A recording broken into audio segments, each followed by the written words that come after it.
Assalamualaikum warahmatullahi wabarakatuh. Saya Irana Ramadanti dari kelas 11 IPA 3. Di sini akan menjelaskan tentang 5 contoh soal koloid. Sebelum kita mulai masuk ke contoh soalnya, kita harus tahu dulu apa itu koloid. Nah, koloid adalah campuran heterogen dari dua zat atau lebih yang partikelnya itu berdiameter dari 1 sampai 100 nanometer. Nah, kalau yang nggak tahu nih nanometer, kalau konversi ke sentimeter itu sekitar 10 pangkat minus 5 cm hingga 10 pangkat minus 7 cm. Gampangnya, kalau kita punya 3 cairan nih.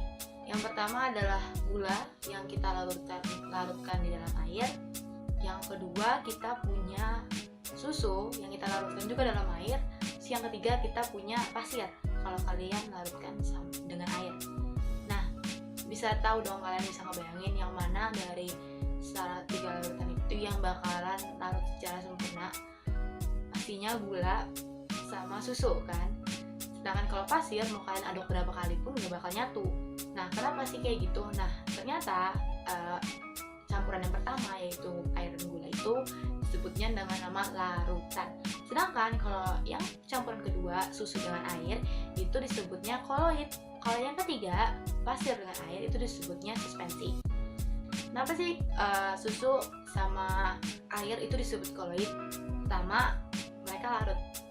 Tapi kan yang sama gula juga larut. Iya, tapi yang sama gula kenapa disebut larutan? Karena dia bening. Jadi tidak merubah warna dari airnya. Sedangkan susu itu keruh kan, jadinya warna airnya putih gitu, jadinya putih atau coklat tergantung susu apa. Pokoknya nanti airnya jadi keruh. Nah, itu dia nggak bisa masuk ke dalam kategori larutan. Jadinya dia disebut dengan koloid. Yang kedua, selain itu juga dia stabil. Kalau misalnya suspensi, kalian diemin nanti lama-lama dia bakal misah lagi kan, pasir sama airnya. Sedangkan kalau susu sama air mau kalian diamin berapa jam juga nggak bakal balik lagi di bubuk tuh susu. Yang ketiga itu nggak bisa disaring. Kalau suspensi kalian bisa saring kan pakai keras penyaring. Sedangkan larutan sama koloid itu nggak bisa disaring. Larutan nggak bisa disaring sama sekali. Tapi kalau koloid masih bisa menggunakan saringan khusus. Namanya membran semipermeabel. Oke, kita masuk langsung yuk ke soal yang pertama. Sebutkan ciri-ciri dari koloid, sistem koloid. Tadi udah sempat beberapa saya sebutin. Yang pertama itu berwarnanya keruh. Yang kedua itu stabil. Yang ketiga itu dapat disaring tapi pakai saringan khusus, itu membran semipermeabel. Yang keempat terdiri dari 2 fase, makanya dia disebut sebagai heterogen. Yang kelima, dia memiliki diameter partikel yang ukurannya bervariasi, yang ukurannya lebih besar dari larutan, yaitu dari 10 pangkat minus 5 cm sampai 10 pangkat minus 7 cm. Lanjut ke soal selanjutnya. Apa yang dimaksud dengan efek Tyndall? Apa tuh efek Tyndall? Nah, efek Tyndall adalah penghamburan cahaya oleh partikel koloid. Contohnya gini, kalian punya dua larutan, 2 campuran. Yang pertama larutan, yang kedua koloid. Nah, dari 2 itu kalian sinarin, kasih sinar, kasih senter, kasih apa, sinarin. Nah, nanti yang berisi larutan itu cahayanya nggak nembus, jadi cahayanya nanti bukan seperti ilustrasinya lah. Nah, jadi nanti mereka keluar di sini, nggak melewati cairannya, nggak kelihatan di cairannya gitu. Sedangkan kalau yang koloid itu pas kalian sinarin kelihatan ada titik di larutannya gitu, terus baru cahayanya keluar, seperti di ilustrasinya ya. Jadi kenapa sih kayak gitu? Karena lagi-lagi larutan itu partikelnya kecil. Partikelnya itu 10 pangkat minus 7 cm. Jadi berkas cahayanya nggak kelihatan. Sedangkan kalau koloid partikelnya cukup besar, jadi berkas cahayanya bisa terlihat. Tuh. Soal selanjutnya, nomor 3. Sebutkan langkah proses penjernihan air pump.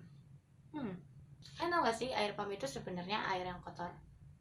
Nah, makanya air pump ini melalui berbagai macam penjernihan supaya bisa layak kita pakai. Nah, yang pertama itu absorpsi, itu maksudnya seperti yang kalian tahu, absorb dalam bahasa Inggris artinya penyerapan. di absorpsi ini adalah proses penyerapan ion-ion yang terdapat dalam air oleh si partikel koloid. Nah, setelah absorpsi itu ada koagulasi. Koagulasi itu namanya artinya penggumpalan. Jadi penggumpalan dari air tersebut atau partikel koloidnya. Nah, padahal sebenarnya partikel koloid itu kan gak gampang menggumpal. Jadi caranya sih gimana biar bisa menggumpal? Nah, di partikel koloid itu kan ada muatan entah itu nanti plus atau min, positif atau negatif, muatan positif atau negatif. Nah, kalian netralin muatan-muatan tersebut, entah itu dikasih elektrolit atau lain-lainnya. Misalnya dia muatannya positif, kan kasih yang negatif biar nanti nggak saling menolak lagi tuh partikelnya muatannya, jadi bisa menggumpal. Baru selanjutnya setelah koagulasi, airnya layak dipakai. Nomor selanjutnya, sebutkan pembuatan koloid dengan dispersasi. Nah, cara dispersasi itu apa sih? Cara dispersasi adalah cara mengubah suspensi menjadi koloid. Nah, tadi kan udah dijelasin suspensi itu apa. Suspensi itu dari pasir yang berusaha dicampurkan dengan air tapi nggak bisa kan. Nah, ada 3 cara gimana cara mengubah suspensi menjadi koloid. Yang pertama itu ada cara mekanik. Nah, cara mekanik ini secara yang kelihatan gitu sama kita. Jadi partikel-partikel suspensinya kita hancurin, kita gerus dulu sampai kecil, akhirnya berubah jadi koloid. Terus ada peptisasi, menambahkan ion sejenis. Contoh gini, nih ya ada Fe, OH3, terus kita kasih Cl yang sejenis, jadi FeCl3, jadilah ionnya positif sama negatif, jadilah koloid. Nah, yang cara ketiga itu ada yang namanya busur Bredig. Busur Bredig itu menggunakan bantuan energi listrik. Pakai listrik zaman sekarang nggak bisanya apa sih? Udah bisa semua kan pakai listrik. Soal yang kelima. Nah, soal yang kelima gampang banget nih. Sebutkan perbedaan larutan, koloid, sama suspensi. Jadi sempat dijelasin kan perbedaannya gimana. Nah, yang pertama, kalau larutan itu hanya terdiri dari satu fase. Sedangkan koloid sama suspensi itu terdiri dari 2 fase.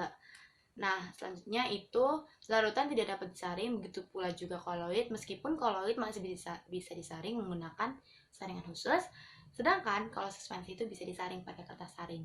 Yang ketiga itu larutan stabil, begitu pula koloid, sedangkan suspensi itu nggak stabil. Yang keempat nih, gampangnya larutan itu berwarnanya tidak keruh, sedangkan koloid itu keruh. Kalau larut nih ya, misalnya mau ngebedain yang kan udah tercampur nih larutan sama koloid, kan kecampurnya mudah. Untuk ngebedainnya, lihat yang warnanya bening. Yang warnanya bening berarti itu larutan, yang keruh berarti itu koloid. Oke, sekian 5 contoh koloid dari saya, Irana Ramadanti. Mohon maaf bila ada kesalahan. Terima kasih sudah menonton. Wassalamualaikum warahmatullahi wabarakatuh. Koloid. Nah, sekarang kita belajar kimia nih. Udah nggak usah ngomong ya. Nah, koloid itu apa? Itu namanya absorpsi. Absorpsi kali ya. Absorpsi itu maksudnya